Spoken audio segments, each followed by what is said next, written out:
We're calling all writers, storytellers, and creators of tales of the paranormal and supernatural. Do you have a spine-tingling story that's too chilling to keep to yourself?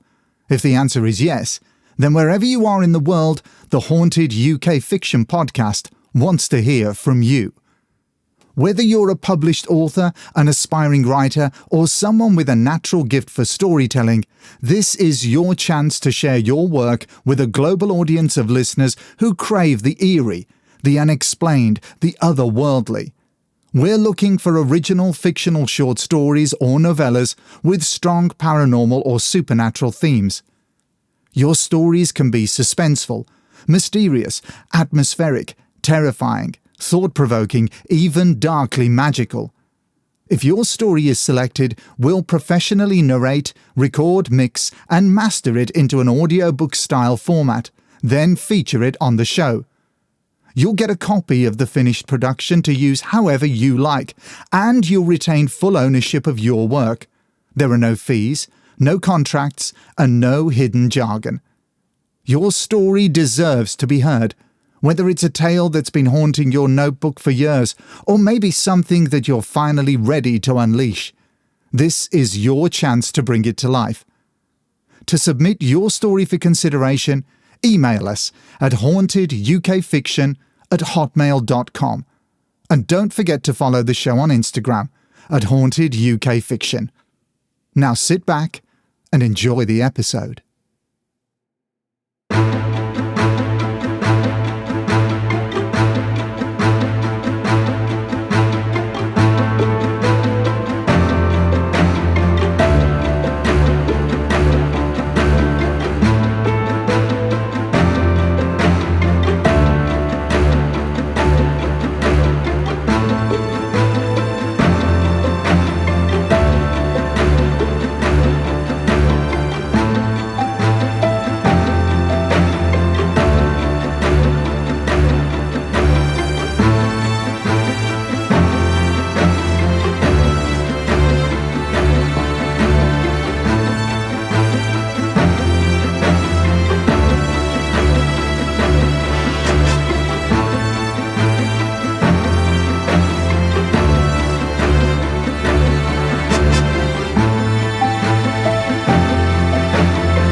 Hello and welcome, dear listeners, to Haunted UK Fiction, a sister podcast to The Haunted UK, which features original flash fiction, short stories and novellas with paranormal themes.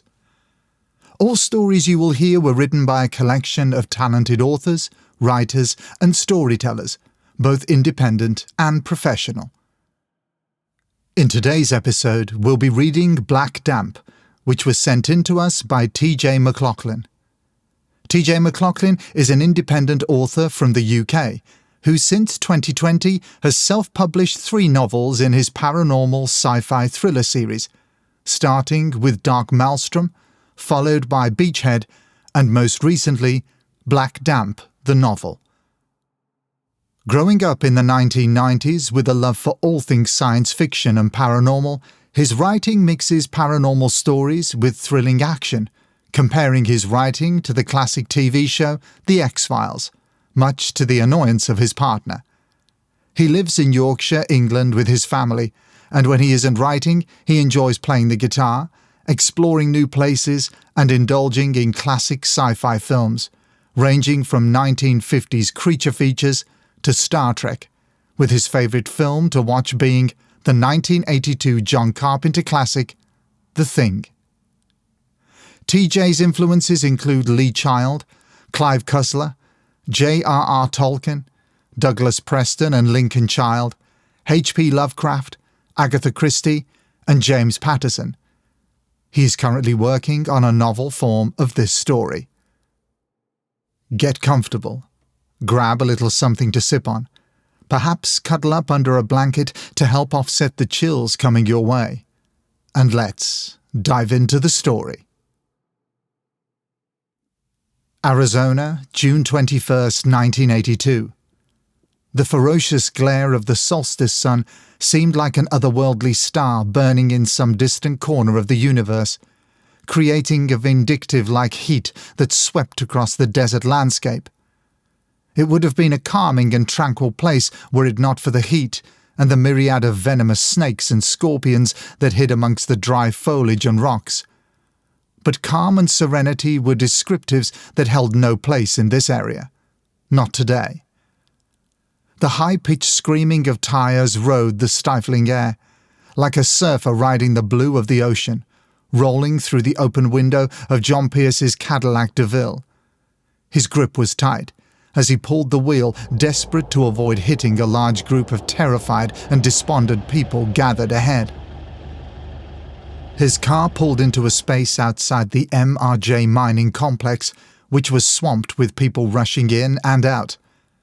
The humidity of the desert air now had a burnt metallic scent to it, and a thickening white haze was emanating from within the compound.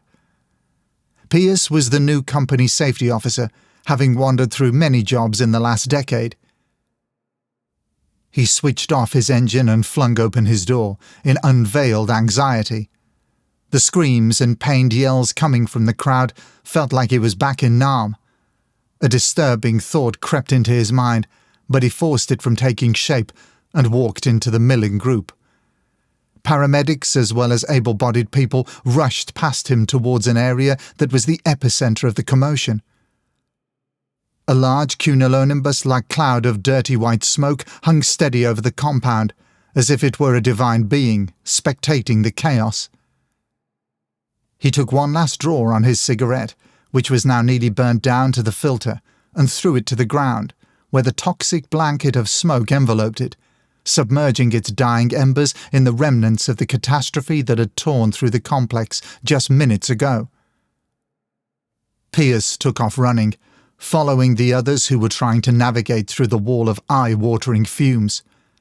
It stung his eyes, and he could feel them watering up, desperate to put up a barrier against the gas-like mist. Despite this, he saw several people stumble past him, bloodied and dazed, looking as if they were unsure of where they were or what had happened.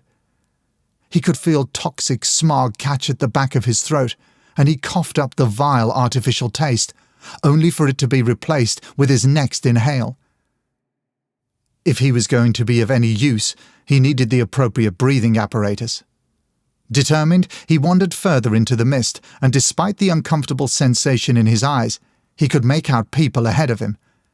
It felt like he was journeying into a different realm, one born of chaos and destruction.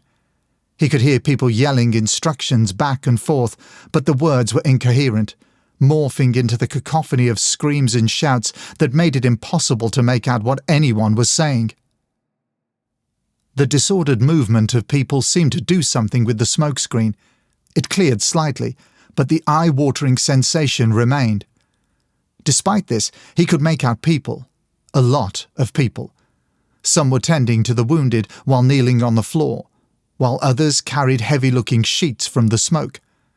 It reminded him of penguins huddled together for warmth. Then he realized what they were carrying in the sheets. They were carrying out more wounded, some of them screaming in uncontrollable terror, whilst others were lying still, either unconscious or on the cusp of death. Amidst the shouting and noise, he heard a man shouting orders in a restricted and hoarse voice. "Where the hell is Bishop?" shouted the man, his voice harsh and restrained from the fumes. The surrounding noise seemed to come in waves, sometimes more overwhelming than the last, sometimes not. Pierce heard another man answer, his voice just affected as the other man's. "He was in the elevator when the explosion happened. They're bringing him up now." Pierce saw a large group of men appear from a bellowing wall of white, like ghostly figures emerging from beyond the supernatural veil. They were carrying a man on a makeshift stretcher. Pierce's eyes still were not great, and he thought someone had covered the man in a velvet blanket for warmth. But as the struggling group got closer, he could see that it was no blanket. Blood covered the man from head to toe. He had severe lacerations across his face, going from his hairline across his face to his chin. It looked like someone had torn off his lips, exposing his dirt-covered teeth, some of which were broken. The man stared into space, unblinking in the noxious environment, as if frozen by whatever terror it was he'd experienced, but he was clinging to life, despite his catastrophic injuries. Pierce ran up to the group. "What the hell happened?" "There was a cave-in at number 2 tunnel. We've got 8 people dead and about 15 seriously injured, but there's still about 20 other guys trapped down there." Pierce's eyes fell upon the man they were bringing out. The constricting feeling of unease, growing in the pit of his stomach, was telling him something wasn't right. He saw the man at the front left of the stretcher struggling from what was either exhaustion or prolonged exposure to the fumes. In hurried but determined strides, he was next to the man, placing his hand on his shoulder. The two exchanged glances. Pierce saw the miner's eyes were red and irritated. Dirt and grime covered his face, and he looked on the verge of passing out. With not a word spoken between the two of them, Pierce took the man's place as the group dragged the injured miner away from the carnage and through the suffocating heat of the smog. The temperature was extreme. The sun, in its unwavering blitz, continued to beam its rays on the shroud of dust and burning metal, creating an atmosphere that would affect the strongest of people. "A cave-in caused these injuries?" Pierce said as he looked at the dying man in front of him, his mind overcome with confusion. The man behind Pierce was black with soot. His hair was straggly, and dirt and smoke had made his eyes red. "Some of the guys are saying they hit something at about 2,000 feet. Some sort of cavern. That's when the shit hit the fan." "What was it? An explosion?" The man wobbled as they maneuvered through the compound. "I don't know what happened. All I know is we've got dozens injured and more men trapped down there." Soon enough, the group emerged from the asphyxiating cloud to an area where more injured were lying on the ground, being tended to. All around him was the ominous grey cloud, moving as if it were alive, with nefarious ill intent for everyone around. Its presence created an El Niño, acting as a filter which produced a strange orange glow. They set the man down, and a swarm of first aiders and medical professionals began to work on him. But from what Pierce could tell, the man's chances of survival looked bleak. Pierce turned to the worker and grabbed him by the arm. "Where the hell is the foreman?" The man didn't say anything. He just pointed in the direction from which they came. Pierce didn't want to face the toxic wall again, but he needed to help in any way he could. He turned, diving back into the burning cloud.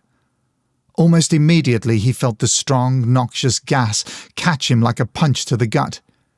He felt like he was going to pass out or either throw up. Although he wasn't running, he could feel his chest heaving from having to breathe the asphyxiating vapour. Pierce stopped, unable to go any further. He needed to do something. He was wearing a plaid shirt which he took off and wrapped around his face. It wasn't much, and it didn't help with his burning eyes, but at least it did something to help with his breathing. He continued through the sheer white wall, with tears streaking down his face as he fought the smouldering heat. People stumbled past him, panic in their voices as if they were drowning in the grey, waterless ocean. Several people were balled up on the ground, all but ready to give up and die on the spot. They didn't appear to be injured, but traumatized and suffocating in the cloud. Each time he pulled them to their feet and shouted at them to keep moving, but he fought on, deeper into the demonic landscape. Then, like spectres emerging from the fog, Pierce came upon 2 men. One was young, only in his early 20s. He was speaking to an older-looking man who was bald and dressed like an executive. Both men had covered their faces from the choking vapours.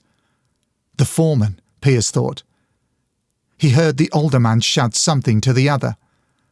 "Get someone who knows what the hell is going on, and see if we can't get a count of who's here and who's still down there."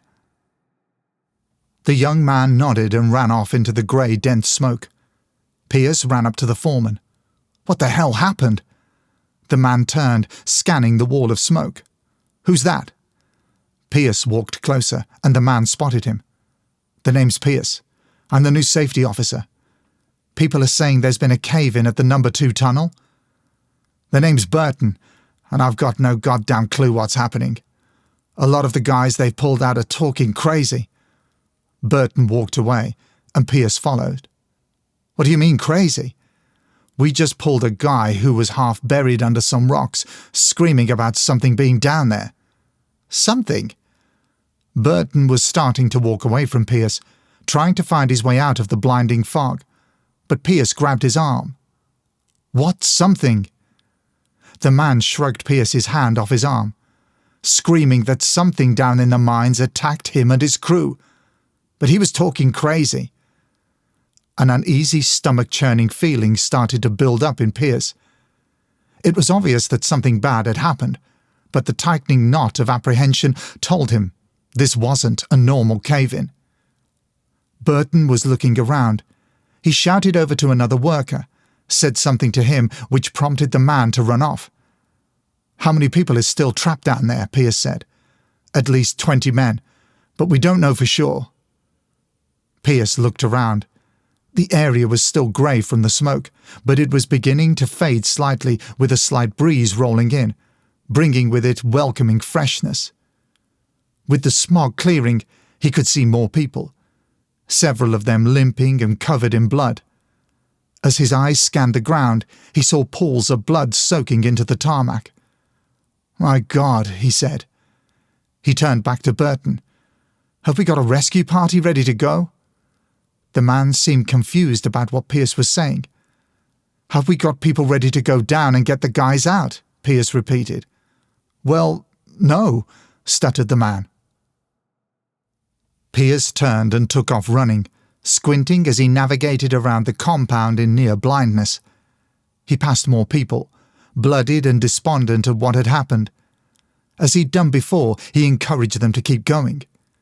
Eventually, he found himself back at the car park. The group that had been there only minutes ago seemed less than it was before, or maybe the mist was acting as a smokescreen. Despite this, he could hear the anguished wails and screams from the family members of the injured and the dead. He spotted people on the ground, wailing incoherent words in between uncontrollable weeps of despair. On the far side of the car park, Pierce made out multiple drapes and tarps. Under them were several bulges. Pierce knew what these were, and a sickening sensation rose from his stomach. This section of the car park was the morgue, and under these covers were the deceased. For a moment, he felt cut off from reality. The screams and wailing seemed to fade into the distance, as if his conscious mind began travelling far from this place of misery. He knew what was happening, and he forced himself to come back. Pierce spotted 4 men equipped to go down, or maybe fortune had allowed them to get out before the collapse. They were lifting a man into an ambulance. Although his chest was heaving from the gas and the energy he'd exerted in the last few minutes, Pierce took off running towards the men. He made his way through several groups, some of them workers for the company, some of them not. Within seconds he was standing with the group, all of whom turned to look at him, each of them wearing an expression of shock and bewilderment. Pierce pulled the shirt down from his face and spoke. "We need people ready to go back down and rescue the ones that are trapped down there." A young man who barely looked old enough to be out of school seemed shocked at the request. I don't think—" "Listen," Pierce said, cutting him off mid-sentence. "There are at least 20 men trapped down there, and they're running out of time." No one spoke for a moment. The only sounds were shouts and wails coming from all around, as if this gaggle of men were the epicentre of the chaos that was coming from every direction. Then, one of them stepped forward. He was bald and about 40, his face black from the soot, and his eyes were raw and weary. He took off his hard hat and threw it to the ground. "I'm not going back down there. Men are saying that something's down there, something that's killed over a dozen men so far." He then took off the rest of his gear and slumped it next to his hard hat. "The men down there are already dead. We should get the army to bomb the hell out of that mine and close it up." Without another word, he pushed past Pierce and strolled away from the car park, disappearing into the haze. Pierce turned back to the remaining men. 2 were closing the doors to the ambulance. One slammed his hand on the door and the vehicle took off with its sirens filling the poisoned air, until it too faded away into the ether. The men locked eyes with Pierce, each of them heaving hard, desperate to fill their lungs with fresh oxygen. 2 of them looked just as young as the one who had spoken. The other was somewhere near Pierce's age. He couldn't be sure, but he thought the name tag on the older man's overalls said McCaffrey. "You want to go down and get those men out?" said the man. "We can't just sit around and leave them to die, no matter what the others are saying.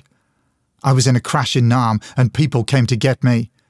These men are counting on someone to come and get them." The man shrugged. "What about these boys?" He turned to the others standing beside him. Pierce turned and spoke. "I'm not going to force you to come with me, but would you want someone to come and get you if you were trapped down there?"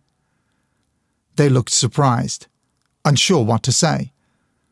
The 2 exchanged glances. Their body language told Pierce that they were fighting an internal battle of fear. Not knowing what had happened and whether the things people were saying had any merit. Despite the dirt and soot, Pierce could see the pale complexion on their faces. The exhaustion and the contagious fear that rose the choking cloud like a reaper searching for its next soul to claim. But there was something in their eyes that caught his attention. As if the 2 were conversing without saying a word, but communicating with each other, using nothing but their eyes. They turned, and one looked Pierce in the eyes. He said nothing but nodded. McCaffrey spoke. "Mr. Pierce, I guess we're going back in." Pierce nodded a sign of approval. He grabbed the gear the man had dumped on the floor, and slinging it over his shoulder, he turned and spoke. "Come on." Pierce took off running back into the toxic atmosphere. The group followed close to him. He noticed they weren't using the breathing respirators, but adopting the same manner to shield themselves from the smog as he had, by using torn bits of clothing. It made sense. None of them knew what was going on, or how long they'd be down there, so saving any bit of oxygen seemed like the clever option. As he ran through the burning gauze, he could feel the pounding of his heart in his chest. Sweat was pouring from his forehead down his face, getting in his eyes. It didn't make any difference. The fumes were already causing him irritation, but he still tried to wipe the moisture from his eyes. "Where's the shaft?" Pierce said. "Over here," said McCaffrey. Hardly anything around them was visible beyond the white veil, but McCaffrey must have had a working knowledge of the layout. That, or he was using some sort of sixth sense to find his way around. The group ran through the white smoke, and appearing out of the gloom like an ancient merchant ghost ship in the early morning mist was a large wooden gate. Smoke was rising from beneath it, as if it had a sentient will of its own and knew of the dark happenings going on somewhere beneath Pierce's feet. The smell of burning wood, oil, and something else, sulphur, Pierce thought, rode the foul rolling cloud. "Let's hope this still works," McCaffrey said. He lifted the gate, and the 4 walked into the shaft. The heat from the inside felt hotter than it was outside. Whatever had caused the cave-in looked to have caused a fire or something to generate this much heat and smoke. McCaffrey pulled down the gate, locking it in place. He then walked over to a box that had 2 buttons on it. It was grey and worn from use and covered in grime. McCaffrey looked at Pierce. Moment of truth. He pressed a button, causing an electrical whir to sound, and the lift jolted and slowly started to descend. McCaffrey put his mask on, then Pierce and the others followed suit. Even with the protection on, Pierce could still feel the sting of irritation in his eyes. As the elevator sank deeper into the earth, the light from above began to fade, and the group turned on the headlamps attached to their helmets. For now, all they could do was wait. wait for the inevitable thump of the lift reaching the bottom. The fumes hissed up the sides, pushed from underneath by the pressure of the descent, as though it too was desperate to escape the horror that dwelled deep within the primeval blackness of the earth. The darkness engulfing the group was in stark contrast to the scorching daylight they had left behind on the surface. Now that they were here, the anxiety of the situation was bearing down on them. Each man was panting, the sounds coming through the masks like hollow, ominous gasps. What the hell was down there? And what had got all the workers scared to go back down? Pierce looked at one of the young men next to him and noticed in the gloom of the torchlight that his hand was shaking. He gently tapped him on the shoulder. The young man turned sharply, as if being caught off guard. Pierce was struggling to see out of the mask. He guessed the other man would be the same. He lifted his hand in a thumbs-up manner, and the young man replied with a thumbs-up of his own, even though he was probably far from okay. The further down they went, the thicker the smoke became, and soon enough, the wooden frame of the mine shaft ended, replaced by natural stone walls on all sides. Despite appearing brave and commanding to the others, Pierce feared what he was about to walk into. With nothing but the torches in the darkness, he began to have flashbacks to his time in Vietnam. The flight over the jungle, the sudden hit of an RPG, and the crash. He'd been the only survivor. He fought hard to keep the torturous visions at bay. They could return after the rescue, but not now. Not here. He tried to will the memory back into the annals of his conscious mind, closing his eyes to fight the evading images. But in the darkness, he found the images of that day replaying in perfect clarity. Suddenly, as if fate or some other cosmic being was stepping in, the floor shook violently, bringing him back to the here and now. The lift had reached the entrance to the bottom.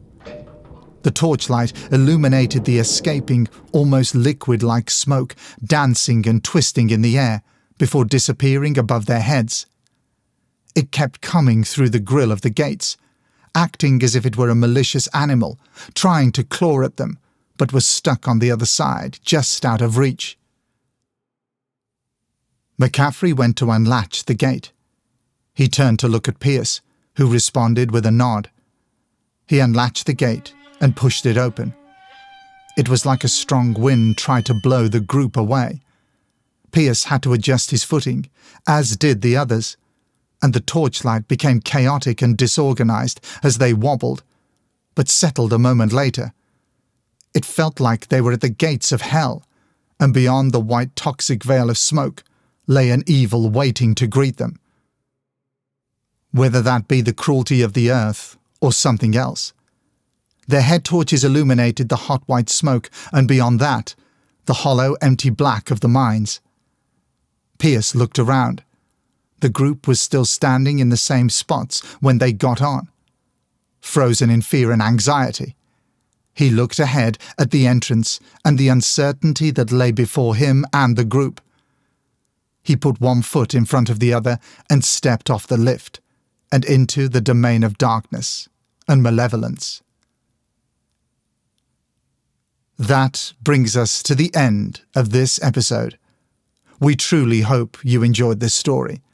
If you would like to hear more from TJ McLaughlin, you can find his links to his website, social media, and contact information in the show's notes. If you have an original story that would send a chill down our spines, and you would like to submit it for review, simply send it in to hauntedukfiction@hotmail.com. That's hauntedukfiction@hotmail.com. Until the next time, stay safe and take care.